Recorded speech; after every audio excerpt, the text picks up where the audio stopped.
Hi guys, welcome back. We're gonna talk about the portal hypertension now. How are the varices formed? So this is the basic anatomy of the liver. Again, we have the portal vein, splenic vein.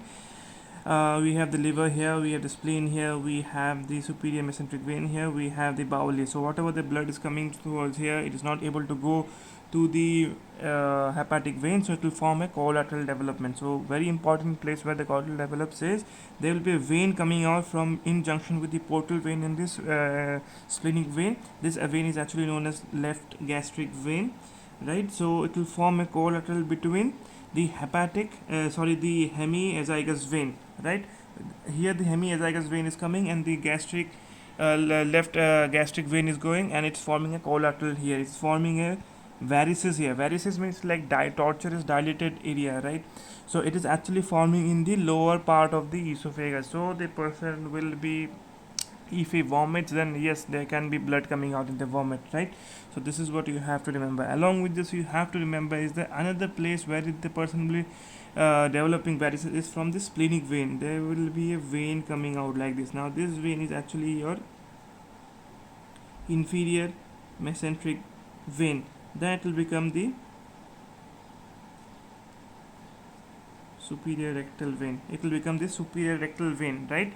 And this superior rectal vein will join with inferior and middle rectal vein. It will form in this inferior and middle rectal vein, right? So I'll draw the rectum somewhat like this, right? It will come and join, and here will be the connection layer, right? So again, if this area bleeds, the person will be having hemorrhoids, right? Here the person will be having hemorrhoids. The third place where it can cause from it, if it is arising from the left, portal vein, it is arising to the left portal vein and going towards the umbilicus, right? It's going towards the umbilicus, right? So this is your left umbilical vein, right? So the collaterals between left portal vein and the umbilicus, right? So this is what you will see as something known as caput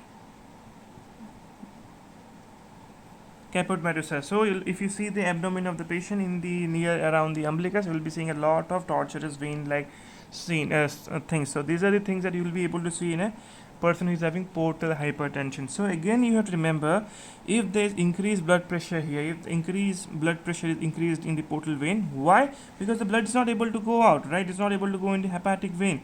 So there will be back pressure. So whenever there is back pressure, this blood will come and through the splenic vein, and it will increase the size of the spleen. So you will be able to see the person is having splenomegaly. Along with this, the back pressure will also come in the bowel. So there will be leakage of fluid, right? So the patient will be developing ascites. So what are the things that you will see in a patient who is having portal hypertension? He will be having ascites, he will be having splenomegaly, he will be having hemorrhoids, he will be having caput medusa, he might be bleeding in the lower esophageal area. Why? This junction, right? So this is the area where the junction will take. Along with this, you have to know why is the person having portal hypertension is increasing. There can be a numerous cause why the portal hypertension will develop, but this is the pathophysiology that I want you to understand, and we'll talk in the causes of portal hypertension in the next video. Thank you.